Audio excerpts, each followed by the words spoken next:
క్రీస్తునందున్న ప్రియులకు ప్రేమతో వందనాలు తెలియజేయుచున్నాను. ఫిబ్రవరి నెల 22వ తేదీ 2026.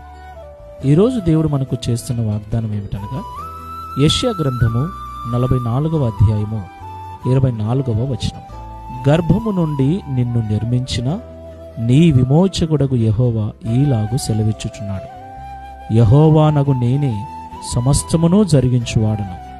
నేనొకడనే ఆకాశమును విశాలపరచిన వాడను, నేనే భూమిని పరచిన వాడను. ఆమెన్.